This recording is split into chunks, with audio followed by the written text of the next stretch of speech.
Excelente día, compañeros. Yo soy Alejandro Telles. Actualmente estoy cursando la materia de Derecho Procesal Penal 1 y estoy en la licenciatura de Derecho. Este es el reto 1. ¿Cuáles fueron los antecedentes latinoamericanos de la reforma constitucional mexicana? Y les mando un cordial saludo.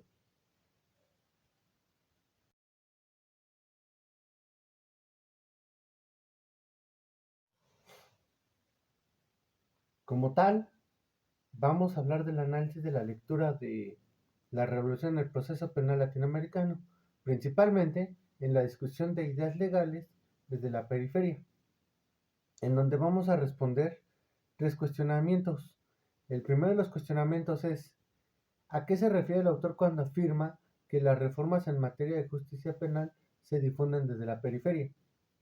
El segundo cuestionamiento es: ¿qué distingue los códigos inquisitivos y a los códigos acusatorios de Latinoamérica? Y en tercero, ¿cómo influyeron los actores intelectuales y en qué forma y expansión de la red activista a reformadores de América Latina?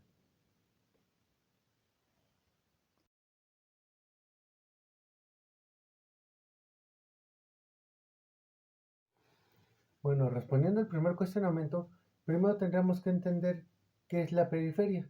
Periferia podemos entendernos que en una circunferencia es el contorno del círculo, en sentido original de en sentido original de la palabra. Esto quiere decir que de los extremos más cercanos hacia el centro o del centro hacia sus extremos, ¿no?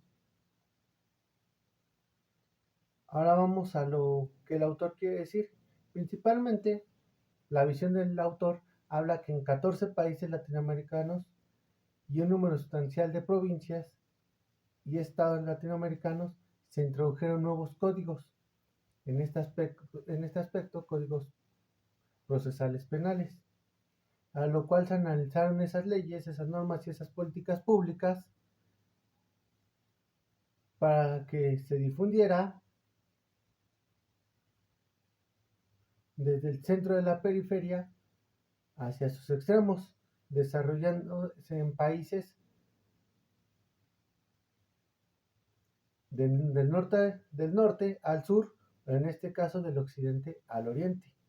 Como resultado exclusivo de estas dinámicas domésticas de los países adoptantes de las reglas, normas y políticas públicas, llegó en contraste el caso de que este trabajo llama a la difusión de unas nuevas leyes y normas, refiriéndose a este tipo de influencia proveniente de los países que están ya en desarrollo, a los países que apenas van a adoptar ese tipo de nuevas ideas o de nuevas leyes, siendo esto mediante una difusión desde la periferia como un tipo distintivo, y son importantes por lo menos tres razones. En la primera, la difusión de la periferia debe ser tenida en cuenta como una hipótesis o un grupo de hipótesis que pueden ser testeadoras al estudiar el proceso de difusión. El segundo es el estudio de la difusión de la periferia, que puede proveer claves sobre las leyes, normas que se difunden en ciertas regiones del mundo, especialmente en aquellas que no incluyen los países centrales, tales como África, América Latina o Medio Oriente. Y el tercero, la posibilidad de que la difusión pueda ser iniciada desde los países periféricos o semiperiféricos. Significa que al estudiar este tipo de países mejora nuestro entendimiento de nuestro mundo globalizado. Esto genera que ya existiendo dos tipos de códigos, los inquisitivos y los acusatorios, en los cuales debían de tener un cambio, por lo que se propuso nuevos códigos procesales como una solución para problemas tales como la falta del debido proceso, transparencia e ineficiencia, y que caracterizó reformas principalmente en estos códigos en cuestiones de sus características en común, como lo que es la introducción de juicios orales y públicos, la introducción y fortalecimiento del Ministerio Fiscal, la decisión de poner al fiscal en lugar del juez a cargo de la investigación preliminar y otros cambios que incluyen de más derechos a los imputados frente a la policía y durante la investigación preliminar, introducir el principio de discreción fiscal, permitir los mecanismos de negociación, resolución alternativa de conflictos y expandir el rol y la protección de la víctima en el proceso penal.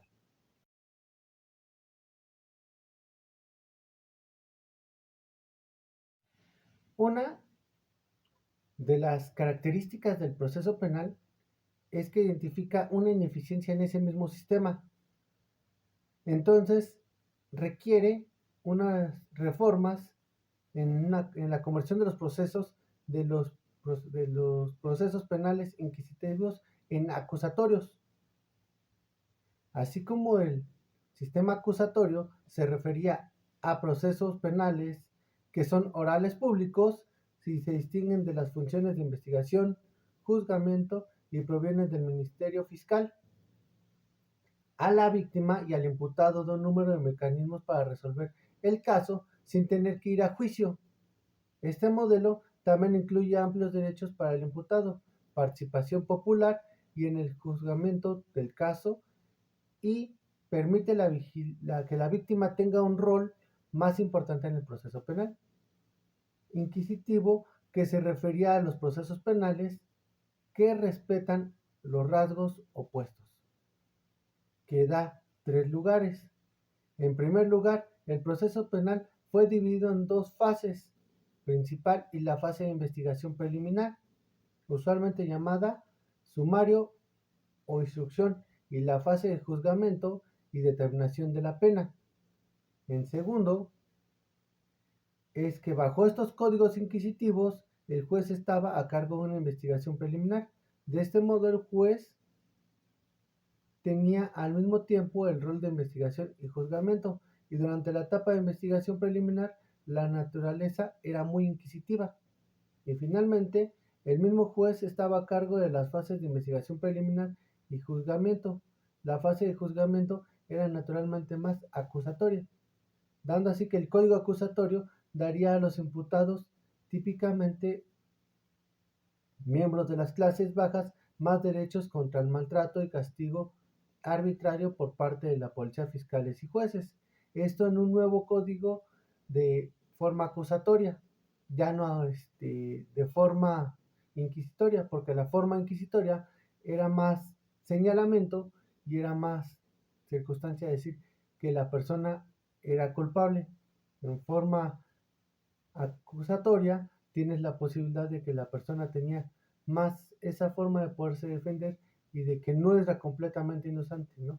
De ahí donde también en la actualidad surge de que toda la persona es inocente hasta que se demuestre lo contrario.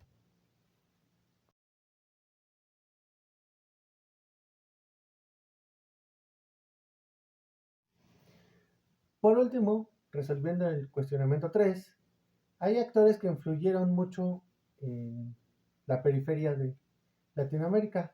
Entre estos fue Albert Binder y Julio Mayer, quienes no fueron los únicos actores latinoamericanos que prohibieron los códigos acusatorios en América Latina.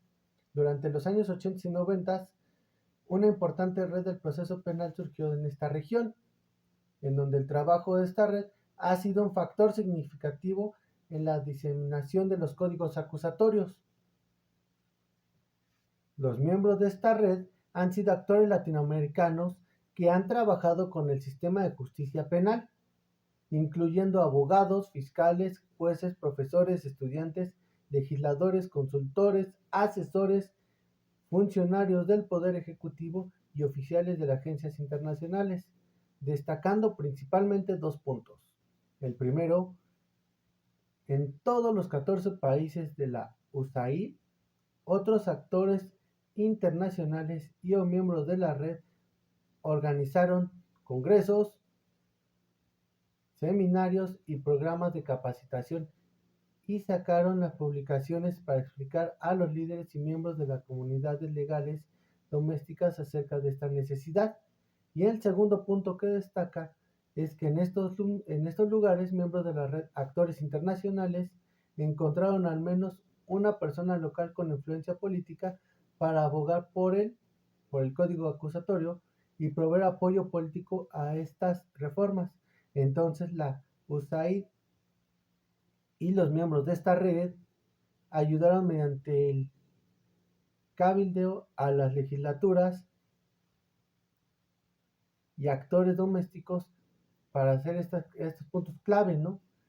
En algunos casos, los individuos ya eran miembros de la red, como Mora en Costa Rica y Vázquez Martínez en Guatemala, dando así que los abogados latinoamericanos de esta red de expertos activistas del sur fueron autores intelectuales, promotores cruciales en las reformas. Ellos propusieron el reemplazo de los códigos inquisitivos y promotores cruciales para que se hicieran los códigos acusatorios como una solución a un número de problemas que participaron en la redacción de los códigos y su implementación, y abogaron por las reformas a lo largo de la región y ante la USAID y otros actores internacionales.